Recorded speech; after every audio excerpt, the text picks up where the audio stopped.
don't have any. Thank you.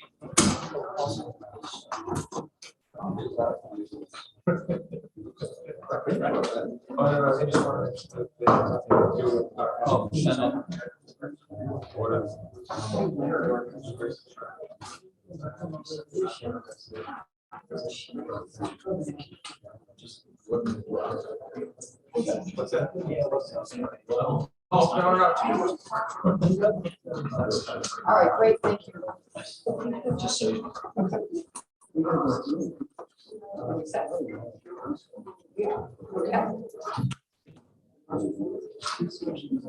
Let me know if the recording is working. Is it all right? Because when I'm sort of standing up at the beginning of this to get this going. All right, members, everybody, all set? All right, good evening, everybody. It is just about 6 o'clock. We are here at the Rockingham County Superior Court in Brentwood, New Hampshire. This is a public input session for the New Hampshire Special Committee on Redistricting of the House of Representatives. And before we get going, this is official court business. I'm going to ask if people would rise and join me in a pledge of allegiance. I pledge allegiance to the flag of the United States of America and to the republic for which it stands, one nation, under God, indivisible, with liberty and justice for all. Thank you, everyone. And thank you for those of you here with us tonight for attending this community input session. This is being audio and video recorded to be subsequently placed online and made publicly available. I understand it is also being live streamed, which you can access from the New Hampshire House of Representatives website. As you can see, this is not a typical House or Senate meeting. This is a joint meeting. Not all members of each committee are present. But before we begin introductions, I would like to say, as I mentioned, we are here at the Brentwood County Superior Courthouse. We are here with the permission of the Superior Court and others involved in the administration of this court and the ownership of the building. And I'm not sure whether in Rockingham if that includes the county commissioners or not, but they're certainly aware. Please understand that that the Superior Court or the court system of New Hampshire, and I'm referring to this as the Superior Court, this is the family court and the Superior Court for Brentwood, for Rockingham County, but the courts have nothing to do with this process. They don't know what we're talking about. I don't know that they have any idea that this meeting is actually really occurring outside of the administration office.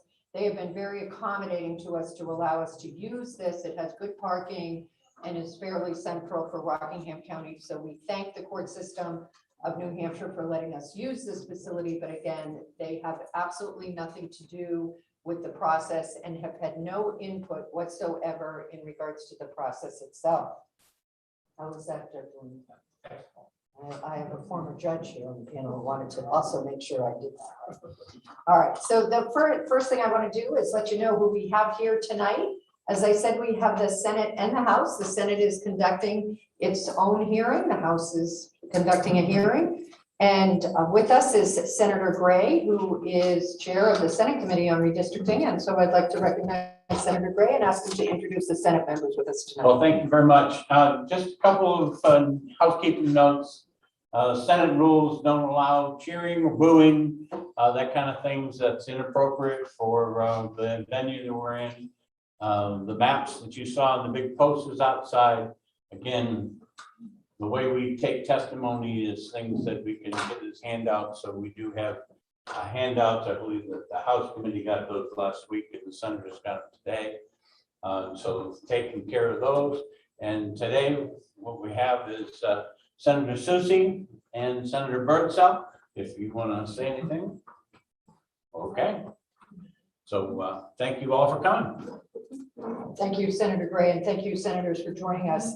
My name is Barbara Griffin. I'm a representative from the town of Goffstown, and I'm going up to my left are members of the House of Representatives Special Committee on Redistricting, and I'm going to ask them to introduce themselves, starting with Representative Turcott to my left. Thank you, Madam Chair. Representative Len Turcott from the town of Barrington, Stratford, District 4. I serve on this committee and also the Finance Committee, Labor Committee, and a senior advisor in the House Majority Office. Good evening. My name is Wayne McDonald. I live here in Rockingham County. I represent District 5, which is the town of Londonderry. I also serve as Vice Chairman of the Election Law Committee in the House, along with being on this committee. Hi, good evening. My name is Bob Lynn. I'm a representative from Wyndham, that's Rockingham District 7, and I serve on the Finance Committee, Division 2. Good evening, I'm Paul Bergeron. Thank you. I'm Paul Bergeron, representing Hillsborough District 29, which is Nashville Ward 2. And in addition to serving on this committee, I serve on House Election Law. Good evening, I'm Marjorie Smith. I represent Gerrymandering in Stratford County, and I serve on the House Judiciary Committee in addition to this committee. Good evening, thank you for coming. My name is Lucy Weber. I represent Cheshire District 1, which is the Connecticut River towns of Walpole, Westmoreland, Chesterfield, and Hinsdale. So I'm very glad to come over to the other side of the state. And I also serve on the Health, Human Services, and Elderly Affairs Committee, and now Chair alone. We have covered this before. I'm going to say that I'm still very saddened that we do not have remote participation for either committee members or members of the public. Hi, I'm Connie Lane. I'm from Ward 2 in Concord, and I'm on the House Election Law Committee as well as this committee. And I think you've been joined by another senator. I am aware of that. Thank you, representatives. Senator Gray, did you want to introduce the latest entry to our panel here? Senator Rebecca Perkins Boca has just arrived. Yeah, hi everyone, I'm Senator Rebecca Perkins Boca. I represent District 21, which is Portsmouth, Durham, Newmarket, and the surrounding towns. Nice to see everyone. Thank you. And with that, we're going to begin to hear from you in regards to the redistricting process that we are undertaking in the House. The number of people have signed up. There should still be a sign-up sheet outside. I'm going to go through this list in order, and then we'll get the sheet with the second page of people who have signed up to speak. If you have written testimony, you can either pass it over to Christina Dyer, who's our support staff with us tonight, or on the right to Representative Lane, and we'll make sure that it gets to all members and into the file. And when you come up to speak, I'm going to ask that you come to the dais right there with the microphone, and you'll be standing right where the lawyers do in connection with court. So welcome to the courtroom 6 of the Superior Court. So the first person to sign up is Jane Armstrong from Exeter.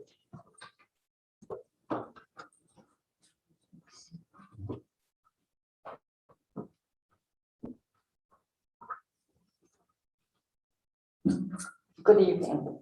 My name is Jane Armstrong, and I'm a resident of Exeter here in Rockingham County. I'm concerned about a fair, nonpartisan, and transparent redistricting process. This evening, however, I would like to speak to just one piece of the process, but an important one. This topic is ensuring that every eligible town has its own district. In New Hampshire, we're very proud of our unique legislature of 400 representatives. We talk about how it enables us to meet our representatives in our daily lives, shopping at transfer stations and town events.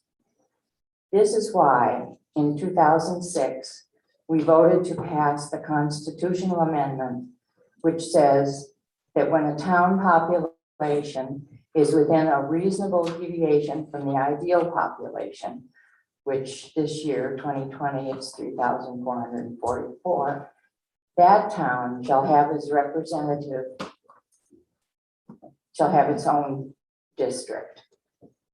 So now, giving towns of 3,444 their own representative is enshrined in our Constitution.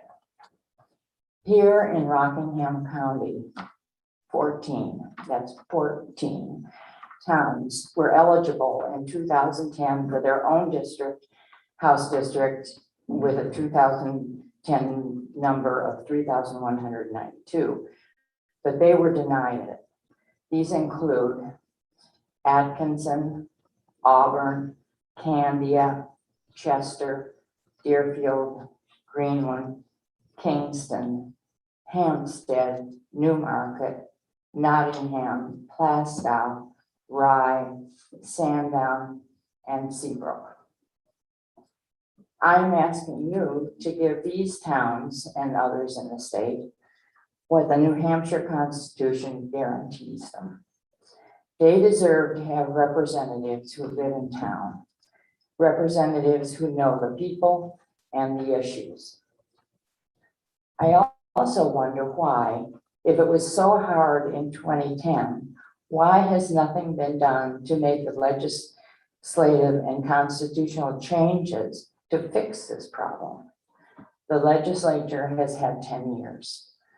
I suspect that it's possible there are some who don't want to fix it. I understand that the math makes it hard to get every eligible town its own district. But surely you can make the effort to get these towns the representation they deserve and are entitled to receive. Thank you. Thank you. We're going to ask that you, no applause, please. Now, Thank I said I didn't have written testimony, but I'm glad. Feel free to give it to us and we'll make sure that a copy gets into the record. Just put it right in the table. Okay, just put it right on the table. For those that just came in, I'm Senator Gray. I'm the chair of the Senate portion of this. Clapping, booing are not appropriate in this hearing.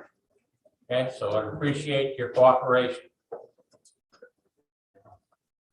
Stephen Bourne. Welcome. Thank you. Stephen Bourne, Rye.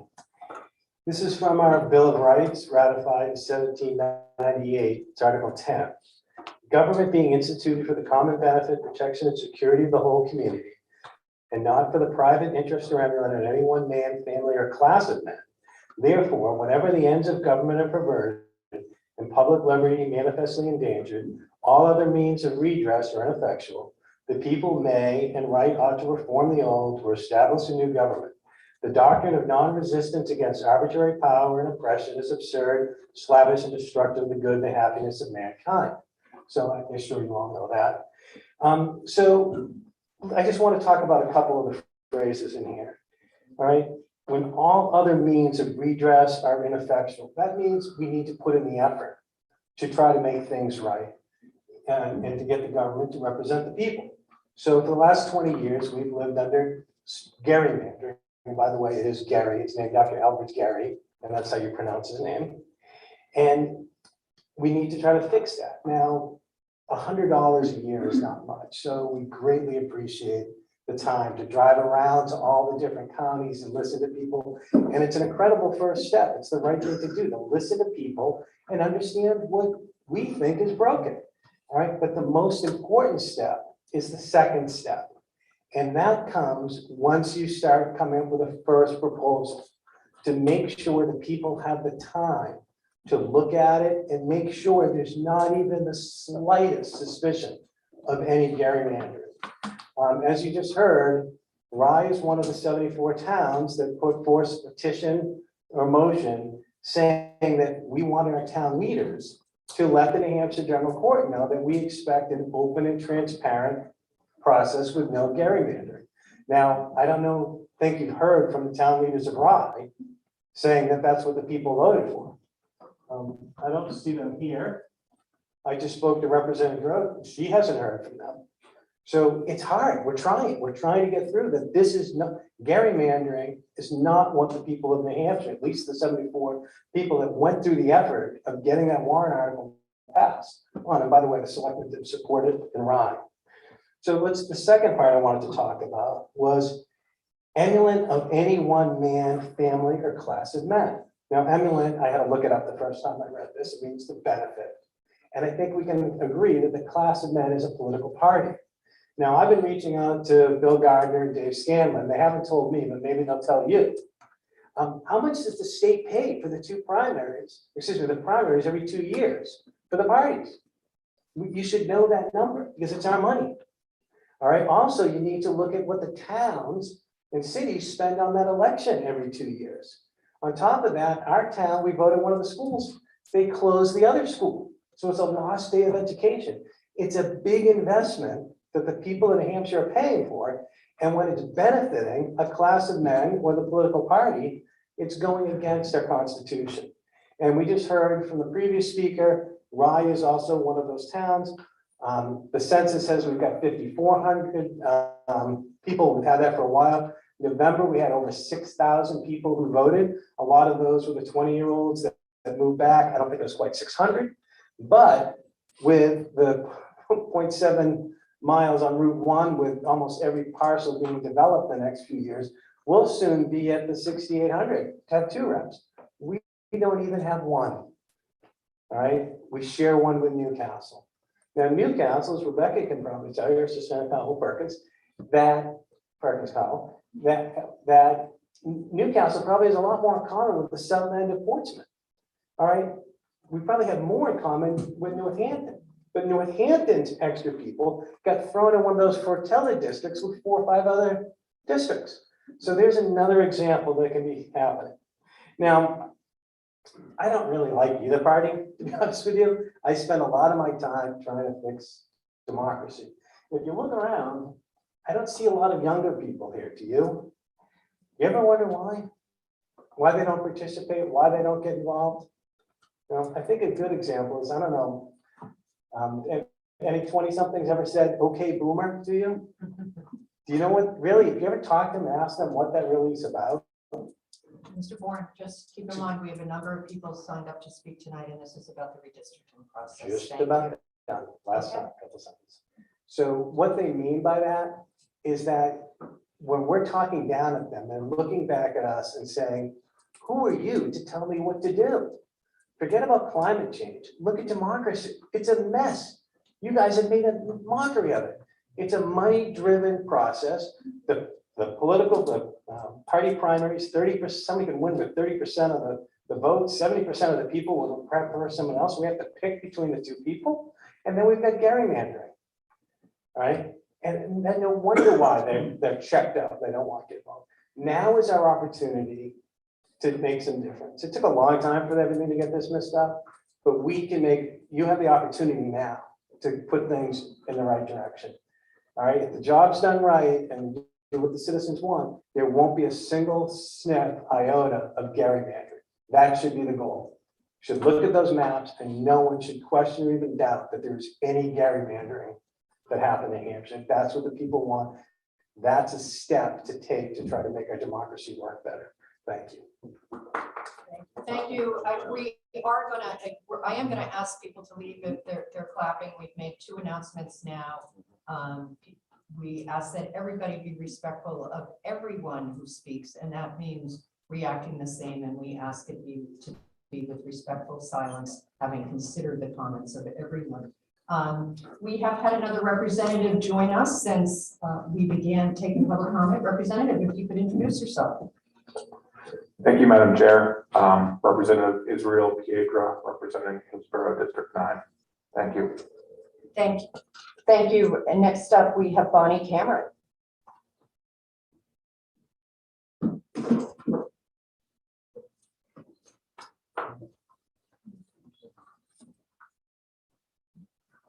Hi, it's Bernie Cameron. Oh, sorry. Thank you for clarifying. That's all right. So I want to address something that can happen and does happen when towns are not allowed to have their own district and their own state representative. I have lived in Deerfield since 1972.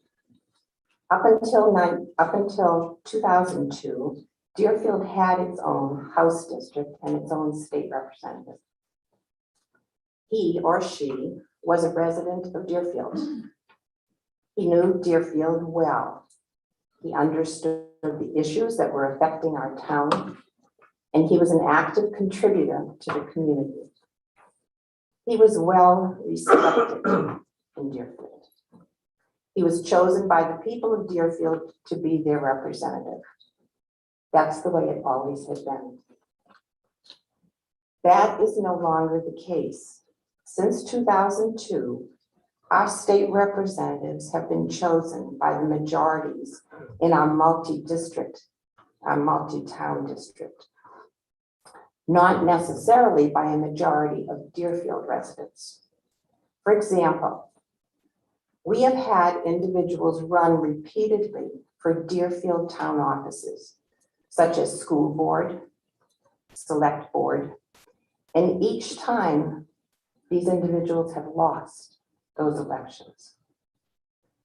They are well known in town and they are not elected to these positions. And yet these same individuals go on to become our state representatives. Why? Because they are not known in the other towns in our district. They are elected based solely on their party rather than their accomplishments or their integrity. This is not right. And this is what Deerfield is facing now. It is time to return to our town of Deerfield, our constitutional right to have our own single district and a state representative that is chosen by our residents. Thank you. Thank you. Next, we have Fred McGarry.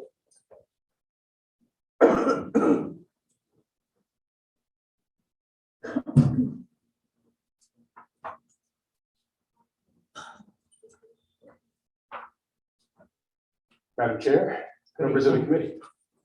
My name is Fred McGarry, and I'm a member of the Deerfield Board of Selectmen. The board has authorized me to speak tonight on its behalf to the Special Committee on Redistricting. At the annual town meeting election held this year was delayed to June.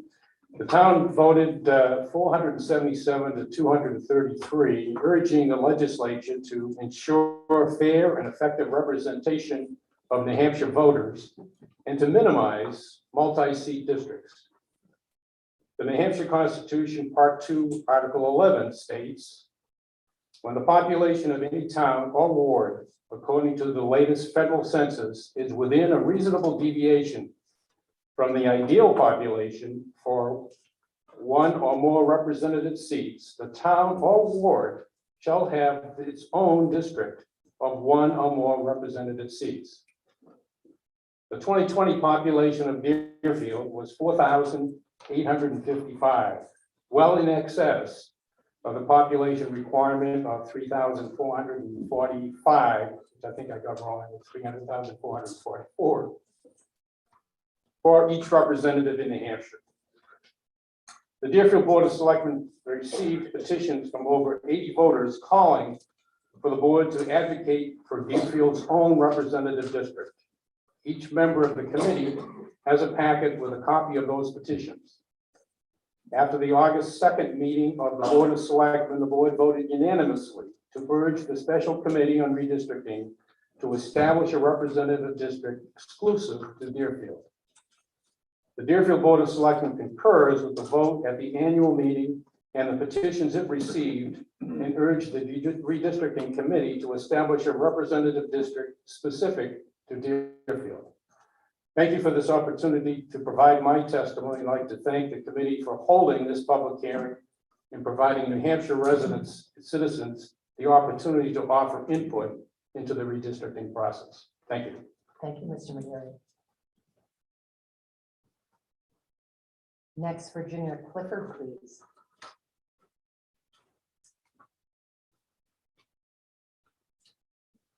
Madam Chair, honorable members of the House of Representatives and the Senate, thank you for holding this session. My name is Virginia Clifford and I live in Canada, and we don't have anyone in the House from Canada.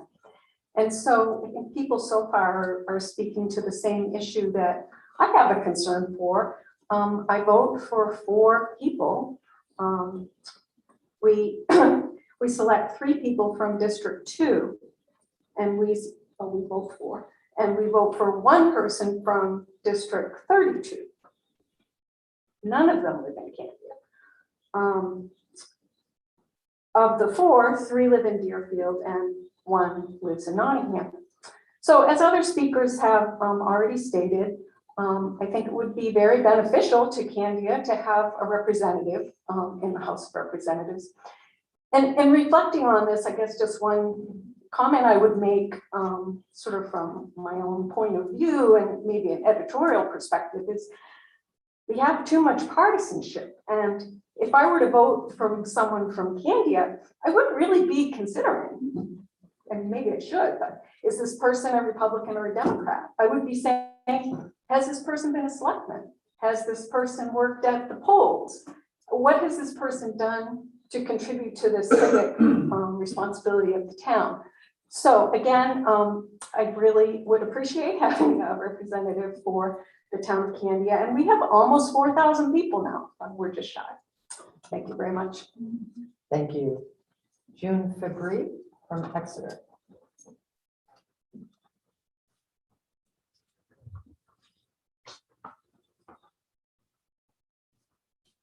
Well, I've lived in Exeter, which is part of Senate District 23, for more than 7 years. I'm testifying at this hearing because I feel that Senate District 23 fails to properly represent me due to a partisan advantage for Republicans in my district. This gerrymandering is subtle but significant. Since we are in the process of redistricting, I'd like to see the new legislative lines drawn in a nonpartisan way instead of continuing to favor Republicans. The process that I've noticed goes like this. My district has been designed so that the number of Democrats in the district are just enough to almost, but not quite win elections. As a result, for instance, in the 2020 election, the large number of Democratic votes, including my own, have been essentially wasted because our votes have not been converted into seats.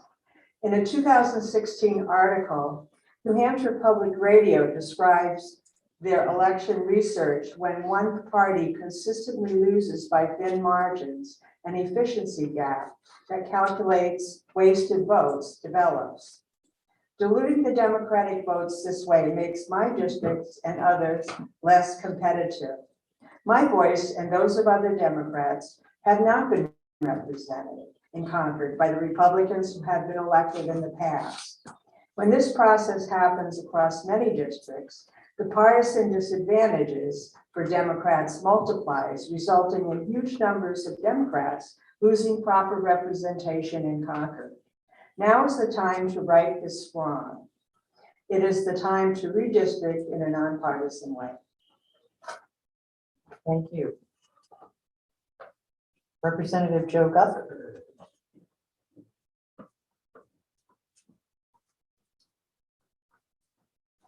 Thank you, Madam Chair, Senators. I'd like to, I'm a state rep in District 13, and I'm also a selectman in Hampstead. And I'd just like to, just a little input from as far as the town of Hampstead is concerned. We are in a district with Kingston, and we have 4 reps. And we bend over backwards as a community to make sure that we can have 2 from Kingston and 2 from Hampstead. And so even though both towns have increased in population, we're all pushing 9,000 each. That may give you some agita when you start to set up the districts. But I just like, and then I would also like to say that in my opinion, and I served on this committee back in the 90s, and it was done a little bit different. I like to compliment the commission for the openness of the process now, the going to each one of the counties. I think that's great. The using the wherewithal we have to get our message across is great. So all those things are good, and I think that's important because today we're talking about being open and above when we're doing our business. And I suggest that that's probably the most important thing we have to concern ourselves with every 10 years. And that is that we're transparent.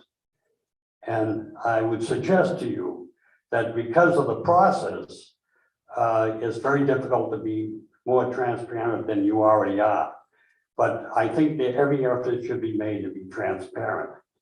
The other thing I think is a concern, I think you're set up to fail. The guidelines and the goals that you have in redistricting set you up in the House side to fail. You cannot do your job without failing some communities. It's just the way it is. We talked about gerrymandering. Now, that's a nice word that came from Massachusetts, where I come from originally. But what is gerrymandering? Gerrymandering assumes that you're making decisions based on strictly politics. And I submit to you that that's not the case. I know most of the members on this committee, and I know that there's enough strong votes on both sides that make sure that the real gerrymandering is never done. But the impression is that it's gerrymandering because of the rules and regulations you have. And I would suggest that unless you change those rules, that's going to continue. And I suggest to you also that in order to make the system more transparent and more comfortable, that we take a real hard look at what's being proposed in many areas, and that is that we change the makeup of your commission. Unless we change the nature of your commission or change the rules, and the rules are harder to change, I think we're going to continue to do this, and I commend you for doing the job with the chance that it's just going to be impossible for you to make everybody happy. And I hope that if there's anything you can do, particularly in supporting, because I think it's bipartisan, supporting the concept that we change the commission, that we have an equal Republican, equal Democrat, and probably with an unequal citizen participation that's being advocated, that's the answer to solve some of the problems we're having tonight. Thank you. Thank you. Next signed up, I have Chris Muns from Hampton.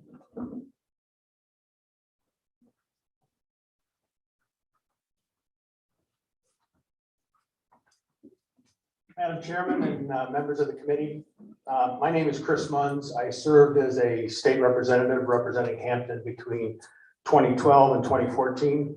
I was also a candidate for the state senate in District 24. I know what a commitment of time and energy this is for you, and I'd like to thank you all for your service. There's nothing more central to our representative democracy than voters believing the process they must follow to elect their representatives is transparent and fair. To that end, I thank you for the opportunity you're giving individuals throughout New Hampshire to share their input with you. I hope the decisions you make will reflect the input you have received. It is unfortunate, however, that given the recent increases in COVID cases across the state, you chose not to provide an option for the public to testify remotely. I urge you to reconsider that decision and to add that flexibility to the remaining listening sessions you have scheduled.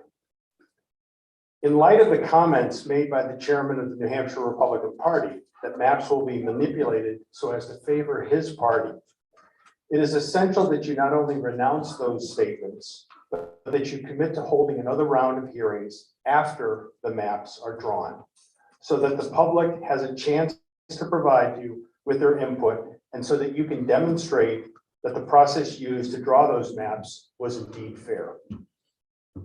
To give the public enough time to provide you with meaningful input, the public needs at least 10 days notice of all future public hearings. The two best litmus tests of whether the process is fair will be what you decide to do with our 2 congressional districts and 5 executive council districts. There have been minimal changes in population between the existing congressional districts. And the changes to the maps of those districts should be very minimal. It will be telling, however, if you adopt a map that either bisects Manchester or proposes to move it from Congressional District 1 to Congressional District 2. Executive Council District 2 is currently one of the best examples of gerrymandering anywhere in the country. It and the other executive council districts need to be redrawn so that they better represent communities of shared interest and the partisan balance that exists within the state. Failure to do so will cast doubt on the whole redistricting process. That same principle, grouping communities together who have shared interests, should guide how state Senate districts are drawn. In District 24, for example, Newton has more in common with Plastow, currently in District 22, than it does with Newcastle, which has much more in common with Portsmouth, which is currently in District 21. You need to end the practice of creating safe Republican and safe Democratic districts.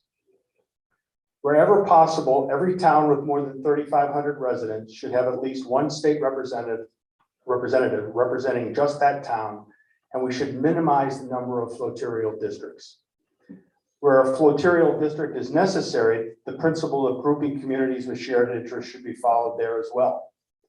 Hampton Falls, which currently shares 3 seats with Seabrook, has less in common with Seabrook than, for example, Kensington. And Northampton, which currently shares a seat with Newington and Portsmouth, has less in common with those 2 towns than it does Greenland or Stratham. Finally, as a former state representative from Hampton, I would be remiss if I did not say that as a town with almost 16,000 people, we should have at least 4 state representatives representing just Hampton. Thank you again for your time this evening, and thank you for your service. Thank you. I also have signed up to speak. Ken Hager.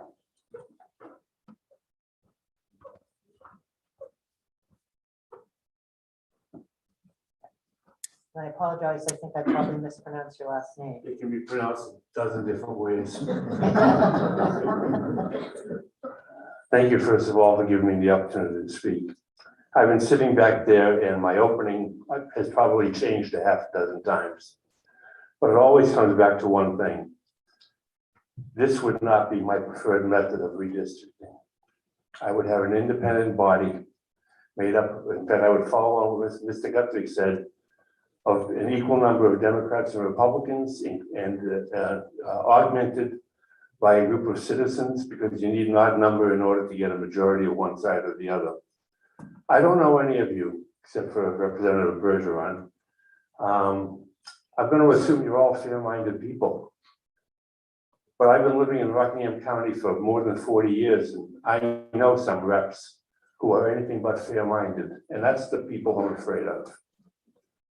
We can talk all we want about the criteria. In fact, I'm not an expert. I'm not sure there is any expert on redistricting, because there are so many criteria you can go into it. It's like peeling an onion.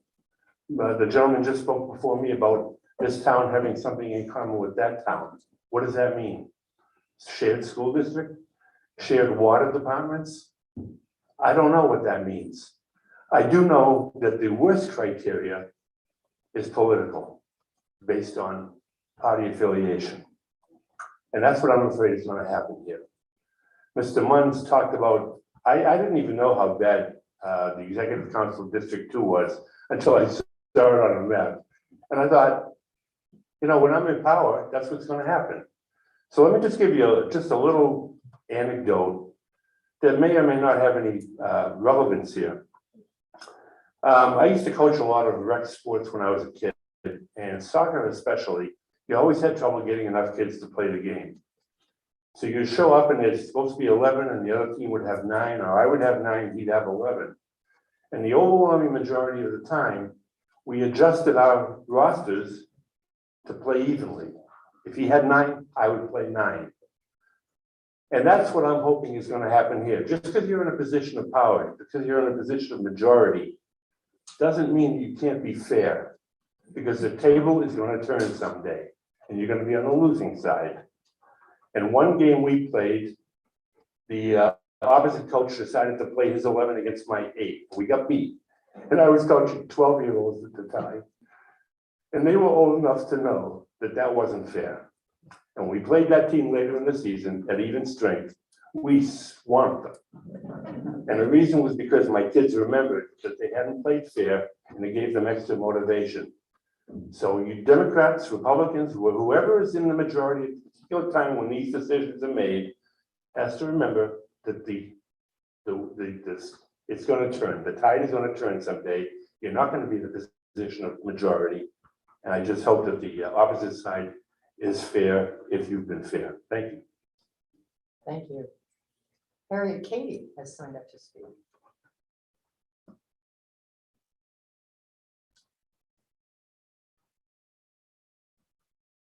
I'm not going to accuse anybody of gerrymandering, having served on election law when we had to divide the state up. And I know I certainly didn't.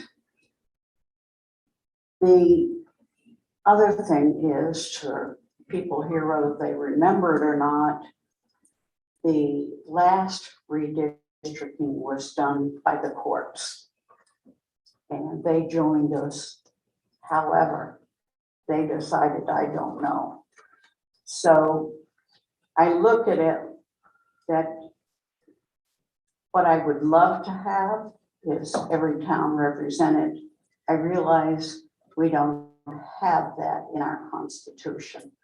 We have up to 400 House members, 24 senators.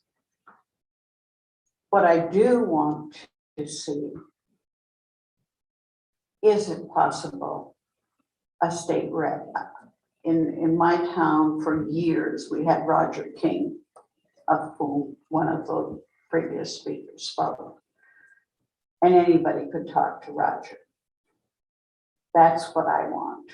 A legislator I can talk with and have them hear my point of view, see my point of view, and tell me why they don't support me. And I have had that. And I like that. When I was a state rep, I represented Nottingham, Northwood, Deerfield, Candia. And I made an effort once a month to go to each town and talk with the town.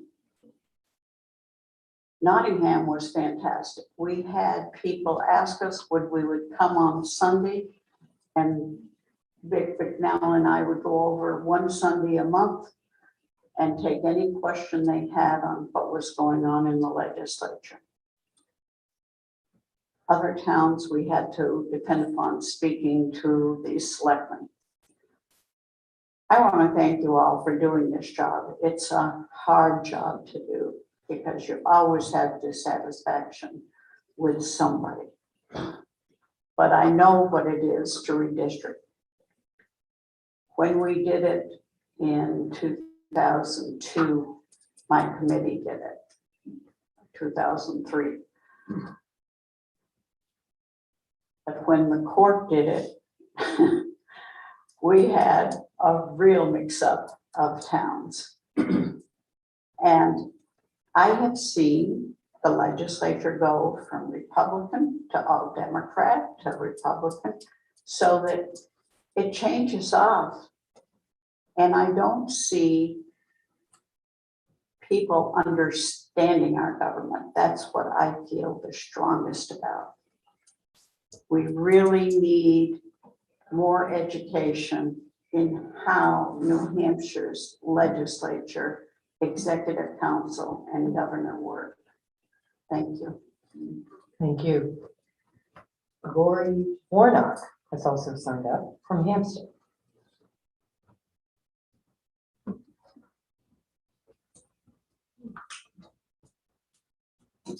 Good evening, and thank you, senators and representatives, for holding this session tonight so that we can be heard. As mentioned, I am from Hampstead. I'm a taxpayer, a voter, and a selectman. I'm not here in my role as a selectman, however. I have to agree with my compatriot, Mr. Guthrie, although we often are on opposite sides of a question. I think we do share a common goal in that we both feel that Hampstead, as with many of the other communities, deserve their constitutionally guaranteed right to representation. As someone who ran for representative in the last session, I know how challenging it is to really master the needs of my own community, let alone trying to understand the needs of the communities adjacent. And while I don't envy the job of our senators who have several communities they have to represent, I think we have really demonstrated with a population of over 8,000 that we don't share a school district with Kingston. We don't share any of our public safety entities with other communities. We are an entity in and of ourselves with our own needs. And so I hope that going forward, as Representative Guthrie mentioned, the tables do turn.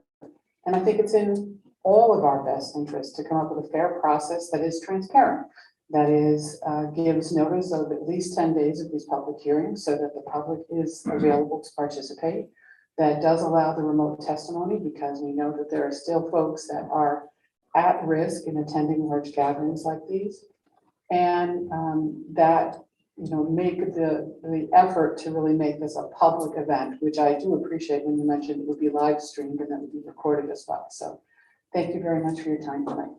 Thank you for your comments. Signed up to speak is from Exeter is Skip Berrien.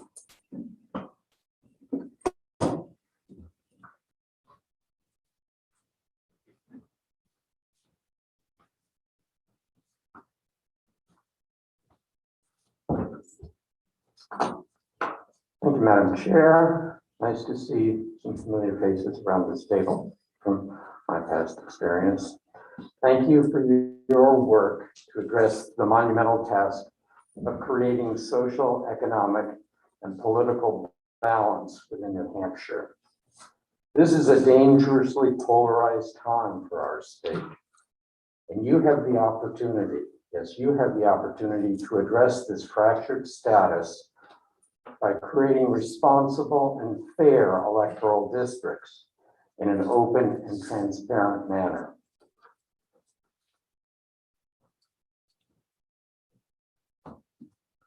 Rockingham County has experienced considerable growth and transformation in the last decade, with changes in its population's social, economic, and political dynamics.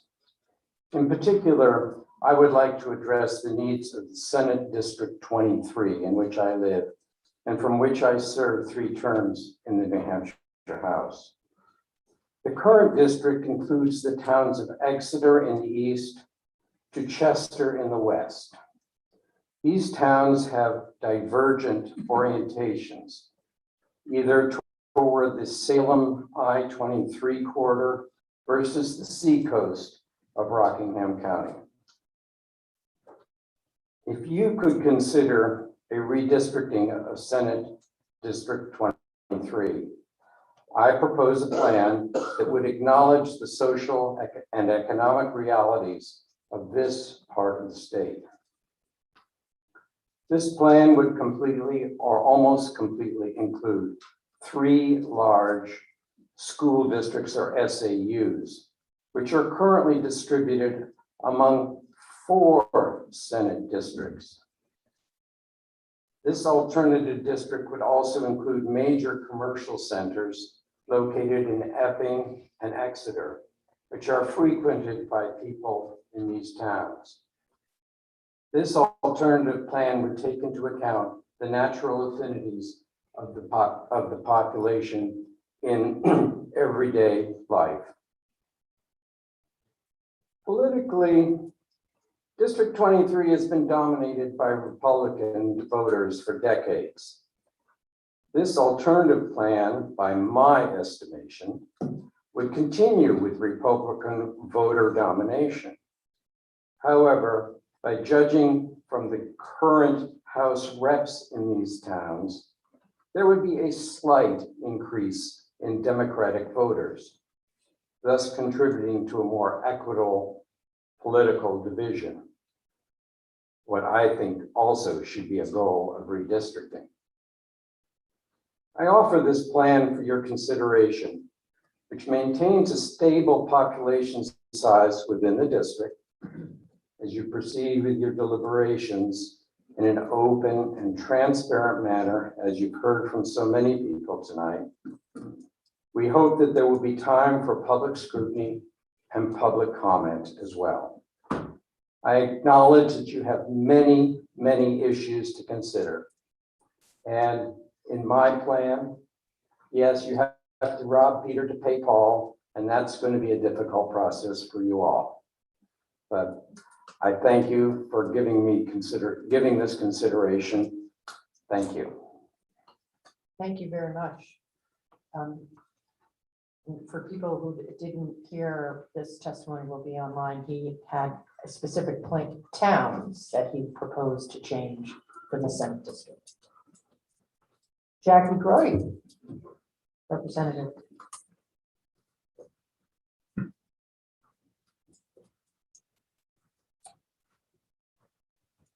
Thank you. First of all, welcome to Rockingham County. And I thank you for the time that you spent listening to the citizens of New Hampshire. First of all, I'd like to correct a statement that was made earlier. Ryan Newcastle does not share a state representative. We have two. I am one and Kate Murray is another. So that district has two representatives. To those watching, I have a question, and I think it's important if we can get the answer. Should those watching live stream want to send input to this process, what's the process for them to communicate their concerns or questions? Thank you very much. I'll address that at the end. I forgot to do it at the beginning. Okay, thank you. And then my hope is that public input is truly considered in establishing fair districts. And therefore I ask that maps are drawn and shared with the public with the intent that further public opinion is allowed. Thank you. Thank you. Frank Heffron.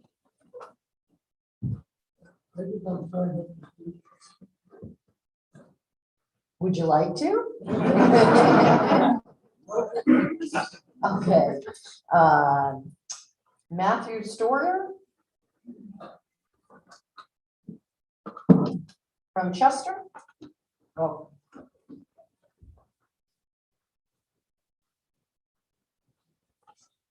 I see my bad handwriting has preceded me. It's Stoker from Chester.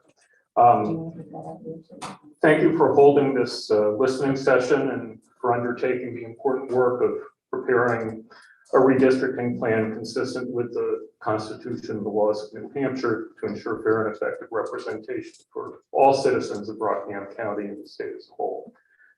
My name is Matthew Stoker. I've lived in Chester for 18 years. And I've been honored to serve our community on the school board, the budget committee, and the trustees of trust funds. On May 15th of this year, the Chester Town Meeting voters, Republicans, Democrats, Independents, all the members of the select board passed unanimously an article to urge the New Hampshire General Court to carry out the redistricting in a fair and transparent way through public meetings, not to favor a particular political party, and to include communities of interest and to minimize multi-seat districts. The article furthermore cited the New Hampshire State Constitution, Part 2, Article 11, allowing towns of sufficient population to have their own state representatives and not share with other towns, and directed the town to petition the General Court for its own exclusive seat in the House of Representatives. I'd like to speak specifically to why Chester should be provided with a dedicated representative.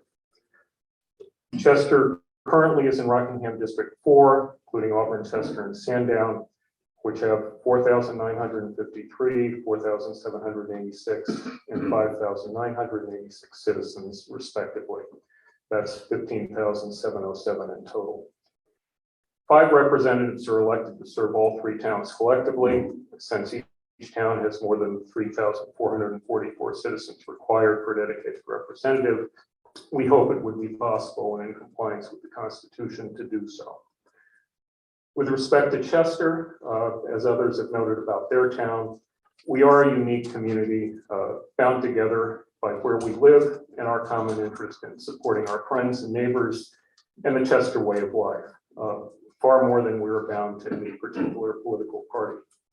We have long history and traditions. Next year, Chester will celebrate its 300th anniversary. And we work very much together as citizens and volunteers, whether to preserve our historic meeting house from the 1700s, support the quality of our schools, our roads and bridges, our conservation land, the quality of our water. But also we work together to keep our property taxes as low as we can. These are the largest expenditures for most of our residents. Our state representatives and the decisions of the general court and the state government as a whole have significant impact on the services and funding we receive each year to ensure our quality of life and determine how much our property taxes increase or decrease. The fact that this is largely controlled, significantly controlled by the state and not the town, is what we call in Chester the New Hampshire disadvantage. It is important to have a dedicated representative who is always focused on the impact votes and decisions in Concord will have on our Chester priorities and our local taxes. The dedicated representative from the Chester community will also be able to focus just on the citizens of Chester, the 4,700, rather than more than 15,000. Gene Sharon, who was one of our former state representatives, spoke at our town meeting about his experience trying to represent the district. He noted that representatives perform a lot of work that people don't see for individual constituents. It's very important, but it's also very time consuming.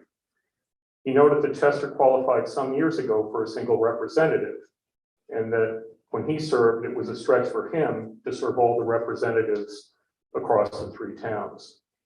He noted the Chester community needs a representative who will have the time and the interest in the town to answer people's phone calls and return them and act on their behalf. I expect the residents of Auburn and Sandown and other towns without dedicated representatives feel the way people in Chester feel. Each town is unique.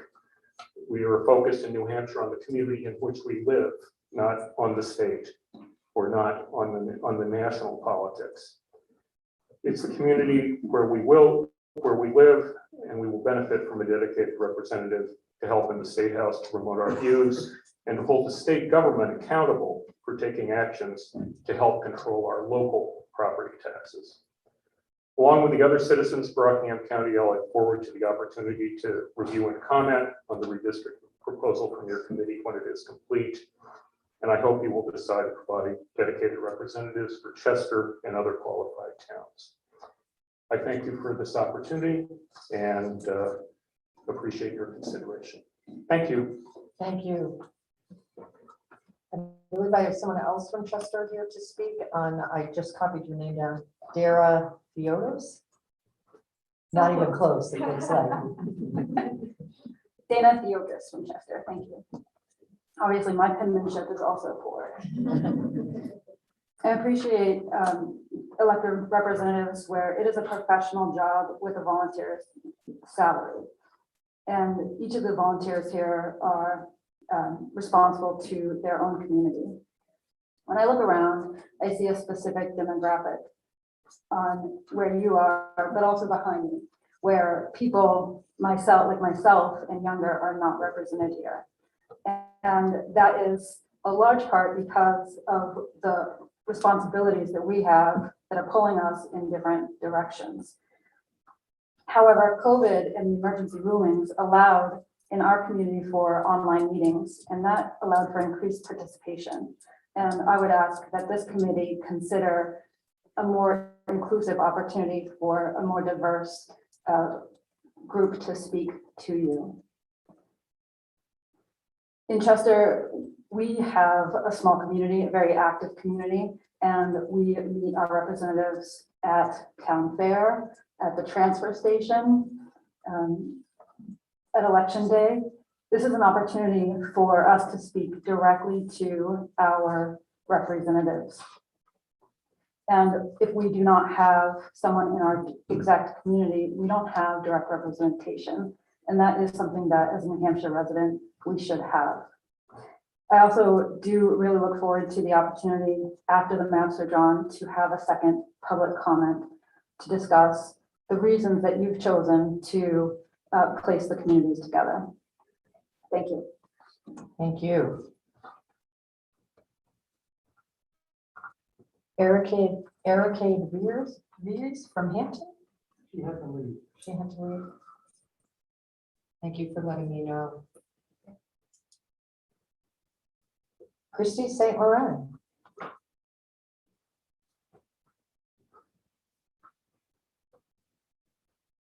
Good evening. My name is Christy St. Laurent. I'm from the town of Windham. I'd like to thank the committee for giving the opportunity for people to share our thoughts with you as you are entering into this process. The town of Windham did pass a warrant article where the vast majority of the town requested that this committee would go through this process in a fair and transparent manner and in a way that is respectful of not just the geographical divides, but or geographical locations, but also the many varied interest groups that make New Hampshire such a great place to live. I would like to speak up to request that you do acknowledge and make possible for each town that is eligible to have its own state representatives.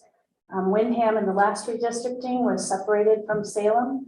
And when you look at them population wise, Windham was very much dwarfed and continues to be very much dwarfed by our next door neighbor. And by having your own representatives from your own town, you get the opportunity to rub elbows with them, as was said, at the transfer station, at the grocery store, local restaurants. And it really provides a two-way street of information. A lot of people, believe it or not, don't sit and watch all the broadcasts of every committee meeting, but it gives the opportunity to say, hey, what's going on in Concord and how does that relate to Windham? As well as if there is something that you want to speak up about, a lot of people, although you guys are all very nice, are hesitant to go speak publicly. But it does give them that opportunity when they see the representatives around town to be able to give that input.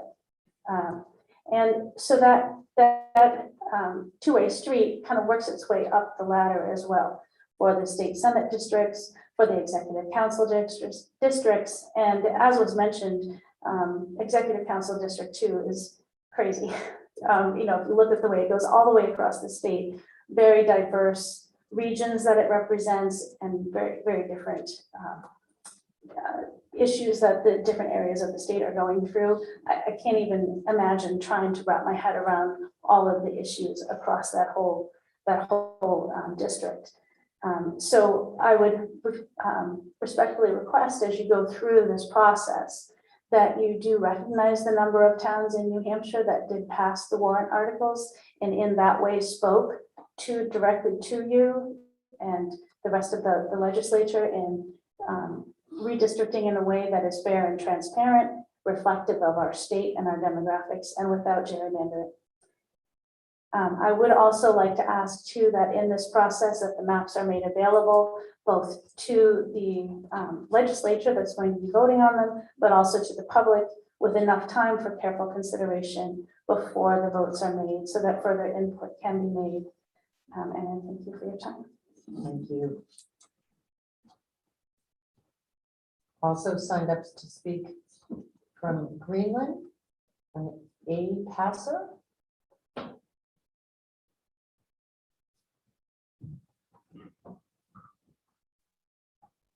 Hello, my name is Alice Passer. I'm a physician. I live in Greenland. Thank you very much for the opportunity to address the group. I simply want to say that I hope that you take your job seriously as far as free and fair redistricting according to the state constitution. I also would like to echo what other speakers have said about the importance of transparency and giving the public a chance to see what you've created after you've done so, to review and comment. Thank you very much. Thank you for those comments. Also signed up to speak, I have Trish Titt from Kingston.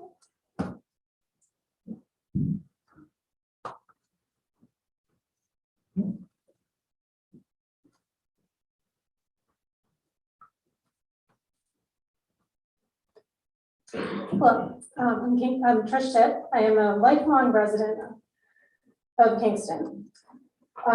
Just a couple things on the numbers. Kingston and Hampstead are grouped together as our district. We are not equal. Kingston is actually smaller than Hampstead by quite a bit. Hampstead is about 1/3 larger. So our representatives having an agreement between themselves to have 2 from each town actually does the town of Hampstead a disservice. Because if we just went on the votes, they would have more of a say than Kingston does. So unlike what the representative claimed. There also is no way to guarantee equal representation. It's just an agreement between the current 4 reps that we have. I asked that both of our towns do qualify for our own representative. Our 2 towns, they have very different needs and concerns. They're part of different school districts. They don't have a whole lot in common beyond that. And like one of the other people said, we don't share any public facilities or anything like that. Both towns do qualify, and they both qualified in 2010 as well. So we have a history of having that population. Thank you for your time. Thank you for speaking. Maureen Delakian from Salem. Oh, so what happened is you signed up, you said yes or no if you wanted to speak, and I'm going through the question marks now. So let's see if they made up their minds.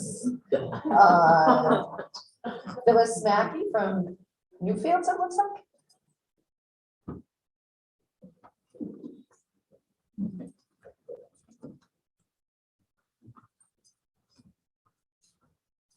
Thank you very much. Yes, I was a question mark. Thank you, Madam Chairman. Thank you, representatives and senators.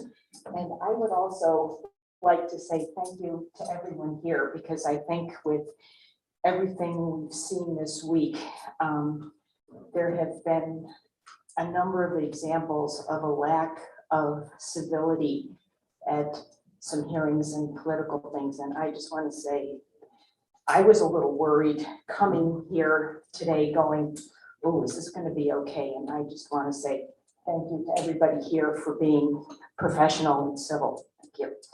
And there have been so many people who have spoken before me who are much more eloquent than I. And I would just like to echo that I too support having a nonpartisan, independent body to help with districting, to make it fair, transparent, and without gerrymandering. And I too would like future hearings to have a remote option and additional public hearings after the maps are drawn. Thank you very much. Thank you. Thank you for making it prerogative. Victor Hellenel. Victor Hellenic. Hello, guys. Thank you for coming out today and taking time. I'm sure you've all got day jobs or responsibilities, and here's yet another job representing us here in the state of New Hampshire. I'm from Salem, and my point in just getting up to speak is that I believe in voting. I am the ballot taker in one of the districts in Salem, and I have been for the last 3 elections, the primary, the general, and then the town. And I volunteered for that because I have firmly believed in voting as one of the things that we can do as Americans. And I've always believed in that from as a child. Now here in Salem, I've been given a chance to participate in that. So that's the one thing, as I mentioned, I believe in, but it is our country has so very little of us. We have to pay taxes, and they ask that we vote. And everything else is pretty much voluntary after that. And because I believe in voting, we need to make sure that voting remains desirable, a function to do, something that you want to contribute to. And as part of the redistricting effort here, hopefully that can bring more people in and know that their votes do actually count, because it is one of the fundamental tenets that makes our country so much different than others around the world. So. And there's been many others that have spoken before me here. with wonderful points, all of them, and I can't add to that. But this is a bigger, broader picture about the importance of general voting and our collective responsibility in that. And really, I thank you all for taking the time out of your lives to do this for us, to represent us in this. Madam Chair, Chairwoman, Representatives, appreciate your time tonight. Thank you. Thank you for coming and speaking. I also have a Kevin Frumless.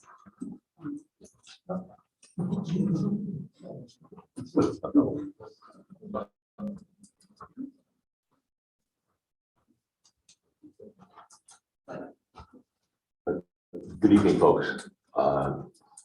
Madam Chair, members of the committee, appreciate your work tonight. My name is Kevin Fleming. I live in Exeter, but I've been teaching government and history for a number of years in Hampton. And I'd like to go back and recall, or at least acknowledge, you've had a number of thoughtful comments and observations tonight. But I'd like to go back to the notion, and maybe in the historical context, of gerrymandering.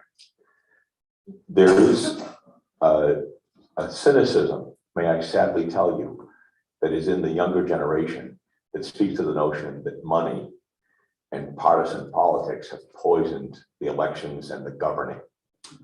And on that basis, may I respectfully request that in your work, you avoid any and all accusation that gerrymandering is continuing. That is the signal that tells folks that things are not fair. So I'd like to ask you to be attentive to that, to be concerned with that, as you probably well are, but to be strong and to be fair and to avoid any accusations. Thank you. Thank you for your comments. Also signed up to speak tonight is Representative Deborah Offshore.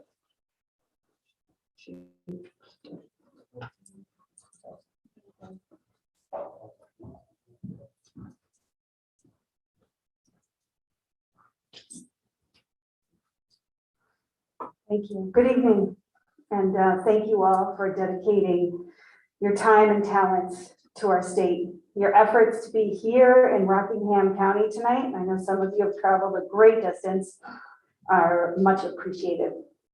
I'll start by saying that these public hearings should be accessible to those who cannot attend in person, and the public needs the ability to testify remotely via Zoom. Had that opportunity been afforded tonight, I would be testifying via Zoom. I understand this might not have been the decision of the committee and lies within the purview of the Speaker, the Honorable Sherman Packard, seeing as this committee is chaired by and has a majority of members from the Speaker's party. I would urge you to use that to your advantage and to our advantage and encourage a more accessible hearing format. 8 days ago, here in Rockingham County, the county convention met in person like this without a remote option, and similar to tonight, many people have chosen not to wear masks to mitigate the spread of COVID-19. That night, nearly 60 people, the majority elderly, were exposed. There are members of the Rockingham County Convention whose health is too fragile to risk infection, and they should not be excluded from participation. There are members of my community of Stratham who also express interest in participation, but are of fragile health. And they thought at least they would be able to watch the live stream, but there isn't one tonight. In 2019, my town of Stratham, along with 30 other towns that year, voted at our annual town meeting on a warrant article stating that we support and demand an independent redistricting commission. That was an idea that was supported statewide, passed the House and the Senate, only to be vetoed by the governor last year. There are many of you on this commission tonight who voted for that independent redistricting commission. But we don't have that. And we find ourselves in the exact position we had all worked so strenuously to avoid, a partisan process. But we must embrace this process with an eye on fairness in our map drawing and to avoid the siren song of people who crow about redrawing the maps to give their party a geographical advantage. On behalf of the voters of Stratham, I respectfully ask this committee to consider the following.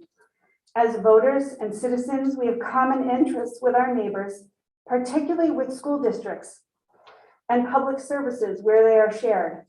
We ask that the maps reflect that and not break up school districts over multiple voting districts, and that they be grouped together to mirror our communities. We understand in Stratham that according to the latest census data, we will be allotted our 2 representatives and have representation most likely with another flotarial representative. We ask that that remain within our school district.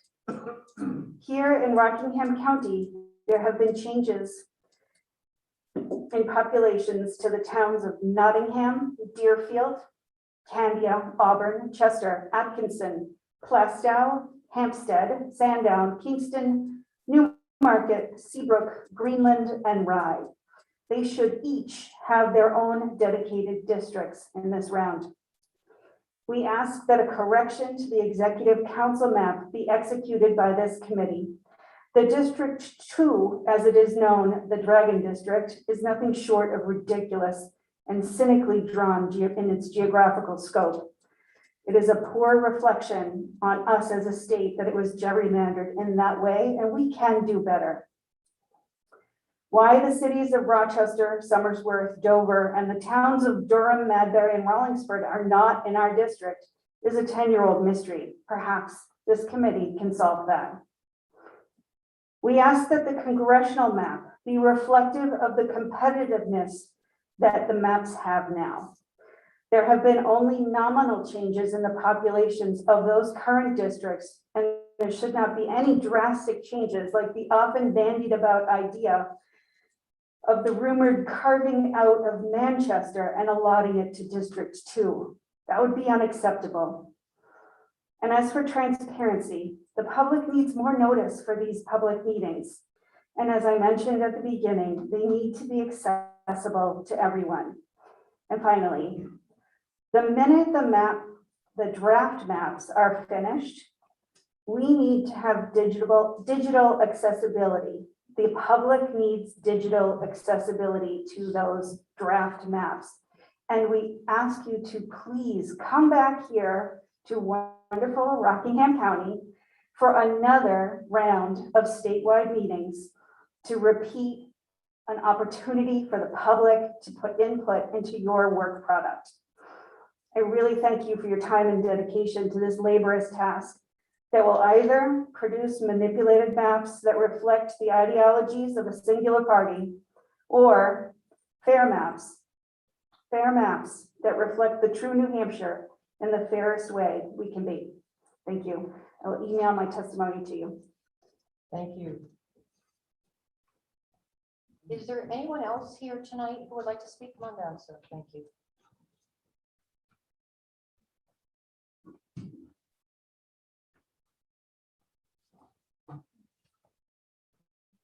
Thank you, Madam Chair. My name is Mark Malone. I'm from Epic. I want to thank you all for coming to Brentwood so that we get a chance to speak to you tonight. And for the purpose of being quick, 2 points I'd like to just make, which have been made tonight. It seems to me that having a representative in your town, if you have the population, is one of the key things that you can do with the committee. Listening to Deerfield, my heart broke. Regards to seeing how that town has been deprived of its representation in terms of having a real opportunity to have someone speak just for Deerfield when they have the population that is constitutionally meeting its requirements. So I really hope that you will do that. And the second thing is to repeat. I don't know how many of you have written something, but you know the first draft could always use a good set of eyes to look at it. So let people see that first draft and get that feedback. Because we've heard a lot about gerrymandering. If we're really addressing that issue, and we're being fair, then that first draft ought to sail right through. Thank you. Is there anyone else who'd like to speak? I see a couple of hands. I believe you spoke earlier. Let me recognize the woman in the back who I don't think has spoken before, then the gentleman with his hand up in the hallway there. Hi, good evening. My name is Catherine Haraki. I live in Hampton. I'm sorry, could you give us your name again? Yeah, Catherine Haraki. I live in Hampton. I had to write this down. It's Congressional District 1, Senate District 24, House District 21, and Executive Council District 3. So quickly, when I ran for office for the first time last spring, I had to call the state. I had to call the Secretary of State and ask, do I really have to put my street address, my personal address on all my signs that I put in the public? I thought that was kind of made me a little uncomfortable. And the secretary told me, well, that is the regulation. It's from a remnant in time when we expected our constituents to come up to our front porch and talk about issues. So the front porch is no longer the main source of communication between you and your constituents, and neither should a closed room like this. So I think, please, when you go ahead and talk about the next steps, keep in mind, what are you doing? Are you doing it because it's a remnant of something in the past? And what is your real goal? And we have a lot of tools. We have telephones, we have Zoom, we have email, we have two-way communication, lots of other options besides front porches. And that's all I have to say. Thank you. Thank you. Sarah, if you want to come on up.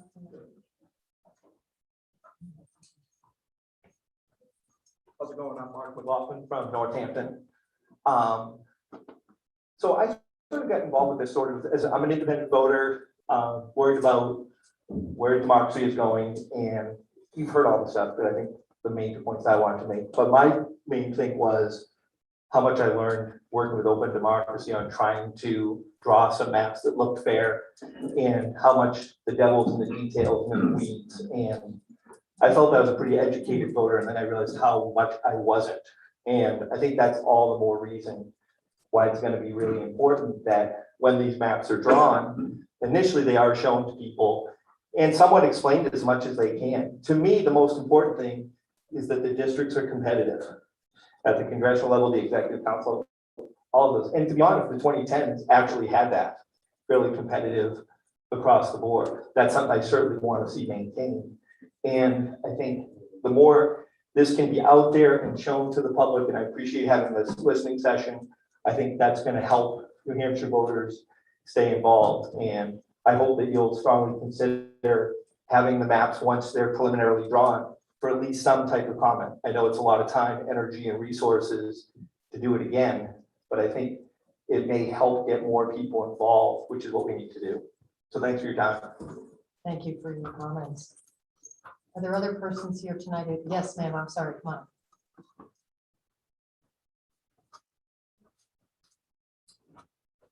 I'm Kay Galloway. I'm from Atkinson, which is Rockingham County District 14, which is comprised of Atkinson and Plastow. I do note that Representative Norm Major is seated behind me, but I think he will agree that each of our towns is deserving of its own representative.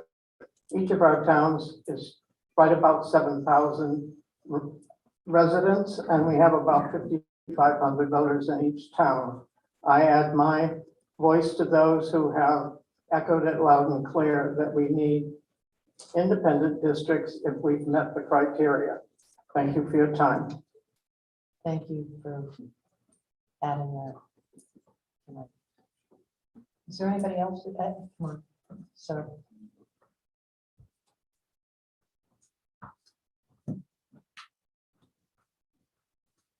Also wanted to thank you all for being here. Eric Turr from Brentwood. I've run a couple of times for the House in a electoral district. I guess my point, and maybe it sounds a little technical, but I totally agree with the idea that have been put forth about keeping school districts together, about trying to keep demographics and other groups aligned as possible, while balancing the equal representation. And I also agree that it's almost impossible to know what makes towns similar. I guess my one thought would be, and my working world uses GIS a lot. I assume there'll be a GIS-based project that underlies this process. Rather than making the maps themselves the final results available, I think it would be great if you could make the underlying data that's going into these, all the elements that are being considered available to people in a format that they can look at and come to their own conclusions based on the same elements that you're going to consider in the end. And then in the end, that the districts that are created, to the degree that it's possible, reflect all those aggregated statistics that went into it so people can see the end result. And so the feedback that they give, which again, I also agree a second round would be great, that feedback can be based on the same elements that you're working with. Thank you. Anybody else here tonight? Ben, come on then. Excuse me, thank you. I just thought of one more thing. If you just want to say your name again for the record, I know. Virginia Clifford. Thanks. From Canada. I was just thinking as the last person spoke of how confusing it is when you try to align and look at the districts that you're in for representative and Senate and executive council and the confusing ways that they don't overlap. So I know that that's it's a very complex issue, but to the extent that they could align better, that would really help when just trying to look at elections as a whole. And that's enough. Thanks. Thanks. Anyone else? Well, if that's the case, let the record reflect that you have a Rockingham County elected official who has actually declined to come to the mic at a public meeting. And that in itself is somewhat astonishing. Oh, now he took the bait and here he comes.